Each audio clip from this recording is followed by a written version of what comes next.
According to early weekly spoilers for January 18 to 22 on Young and the Restless, Sharon Newman, Sharon case, acknowledges that she needs her ex-mother-in-law's assistance. Melody Thomas Scott's character Nikki Newman is plenty of advice.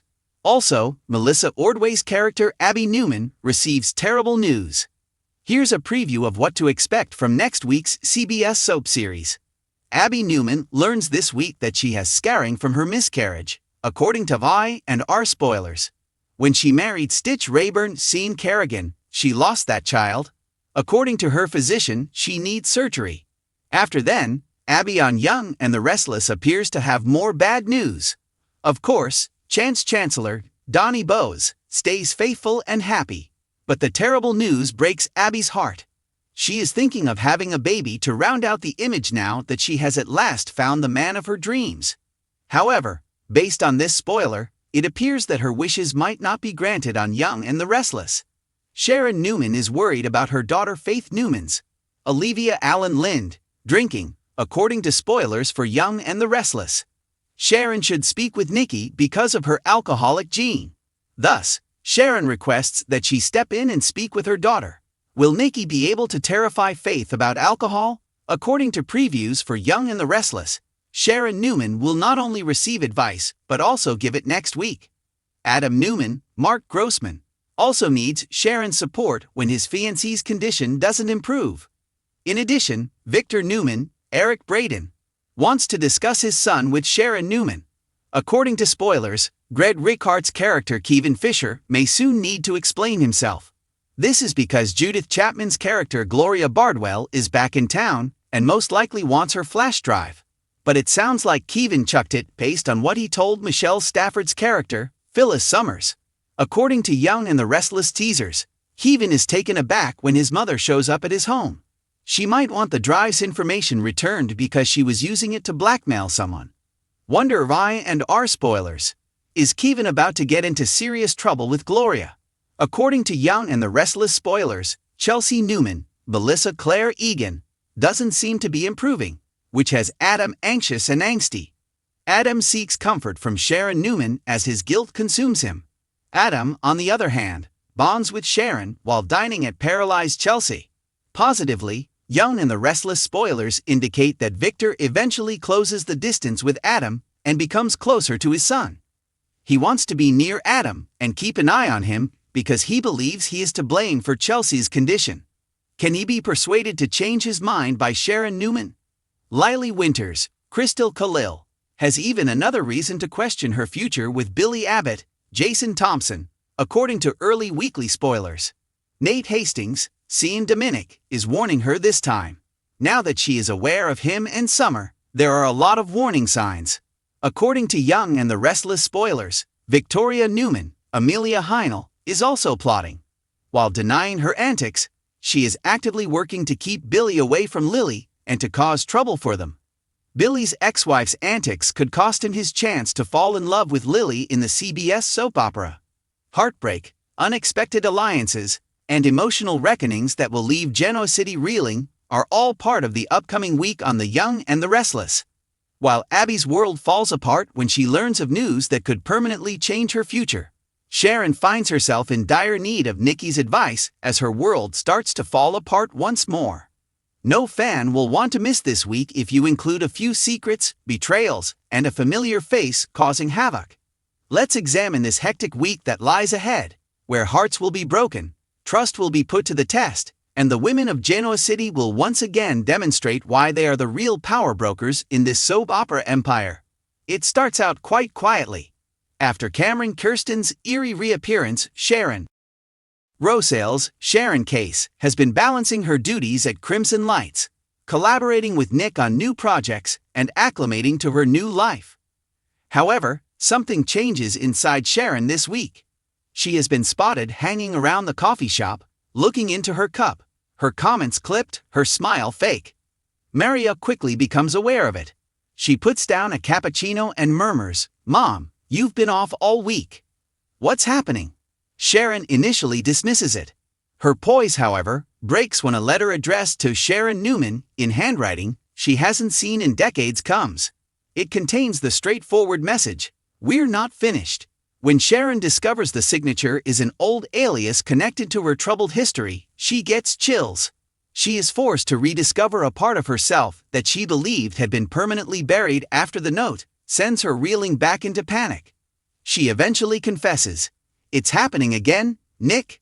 After Nick discovers her shaking in her office, it is as though he never left, the voices, the horror. Nick's initial reaction is to shield her, but Sharon understands that she needs perspective more than family at this time. And in a startling change of events, she turns to Nikki Newman, with whom she had harbored intense hostility. An unexpectedly powerful emotional moment occurs in the scene involving Sharon and Nikki.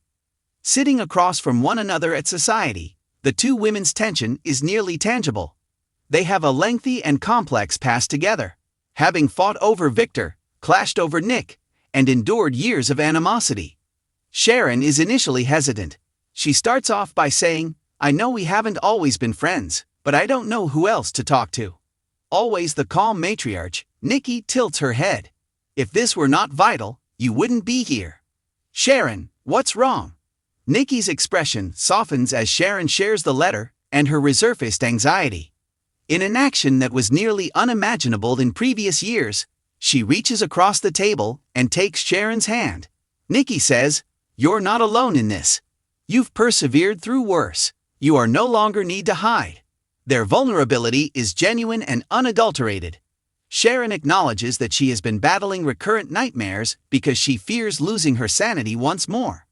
As she listens carefully, Nikki's own pain and addiction memories surface. In a remarkable show of support, Nikki offers to go to therapy with Sharon and even invites her to one of her support groups. Nikki tells her, her voice wavering a little, "Sometimes the people we least expect can bring us healing." It's a unique instance of female empowerment amongst two characters that were previously characterized by competition. A heartfelt embrace marks the end of Sharon's emotional collapse, and there is a suggestion that this tenuous ceasefire could eventually lead to something more significant. Abby Newman Abbott, Melissa Ordway, faces a storm that could destroy everything she has worked for, while Sharon finds strength in an unexpected alley. The week is off to a great start as Abby, full of hope and confidence, is at society talking with Devin and Lily about plans for expansion. She is prospering as a mother and a businessman, juggling both roles with remarkable grace. However, the universe strikes with catastrophic force just when everything appears to be stable. In the middle of a meeting, she receives a phone call. Her voice trembles as she replies, "Wait, what do you mean something happened to Chance?" Her expression falls instantaneously. Devin rushes to Abby's side as the scene changes to her dropping her phone and crying. The terrible news? During an undercover operation, Chance Chancellor, the man who still owns a piece of Abby's heart, was involved in a violent altercation. Despite having survived, his condition is grave, and his outlook is unclear. After rushing to the hospital, Abby discovers Nina crying in the waiting area. Nina sobs as she explains, "He didn't even think twice. He was helping someone." Abby demands to see him, her hands shaking. She is devastated by what she sees when she eventually enters Chance's hospital room. Chance lies still, pale and injured, hooked to machinery. "You always have to be the hero, don't you?" Abby murmurs, holding his hand. The anguish is intense. Although Abby believes she had put an end to that phase of her life, seeing Chance in this state triggers all of her suppressed feelings. Abby's present relationship with Devin is similarly strained as a result of the tragedy. Devin makes an effort to be encouraging, but when he observes how much Chance's illness affects Abby, his fears surface. Devin replies gently, "I understand that you care, Abby, but it seems like a part of you never let him go." Weary and distraught, Abby retorts, "Don't let this be about envy, Devin. This concerns a person who put his life in danger." After a heated disagreement, Abby decides to spend the night with Chance and storms out. Her once strong relationship with Devin may start to deteriorate as a result of her choice. Amanda, meanwhile, makes a brief return to Genoa City for a case, which heightens the suspense. When they cross paths, Devin's eyes linger a little too long. Perhaps an old spark rekindled? Victor Newman, Eric Braden, who is never one to stand by and watch helplessly when family members are in trouble, steps in after learning of Abby's predicament. His personal security team is called in to look into the chance incident, and he makes the promise that no one hurts my family and leaves. However, his activities have repercussions throughout Genoa City. He is confronted by Nick and Victoria, who caution that his fixation on control may exacerbate the situation. Victoria says sharply, "Dad, Abby needs comfort, not a corporate war." Victor's eyes light up with rage. "You're not getting it. A Newman, the Chancellor, was the target of someone. Until I discover who it is, I will not stop." A hazardous standoff between Newman and the Chancellor could result from this mounting tension, particularly if Victor's pursuit gets in the way of the current police investigation. Nate Hastings, seeing Dominic, is in the middle of a work-related conundrum while the emotional storms rage. He finds proof that a competing media outlet is getting ready to publish harmful details regarding Sharon's mental health and her relationship with Cameron Kirsten. These details could damage Sharon's reputation and Crimson Light's alliance with Newman Media. Nick is enraged when Nate tells him right away. "This is going too far," Nick snarls. "This could shatter Sharon's whole life if it is published." The two men work together to censor the story, which results in a heated argument with the editor of the competing publication. When Nate discovers that the source of the stolen material may be someone close to home, possibly Adam Newman himself, the matter becomes more complex. Fireworks burst when Nick confronts Adam. Undeterred, Adam responds, "You believe I would harm Sharon in that way? Brother, you might want to check yourself in the mirror. She isn't precisely saved by you." In addition to pushing the Newman brothers into yet another conflict that might destroy all in its path, this new fight promises to rekindle old grudges. Melody Thomas Scott's character Nikki Newman emerges as the week's emotional fulcrum amidst all the turmoil. Viewers are reminded of Nikki's lengthy transformation from brittle socialite to strong matriarch by her surprising bond with Sharon. Victor's response is inevitably doubtful when she later confides in him about aiding Sharon. He complains, "That woman has hurt you more than anything else." Softly but firmly, Nikki responds, "Victor, people may change." "Yes, I have. Sharon has as well."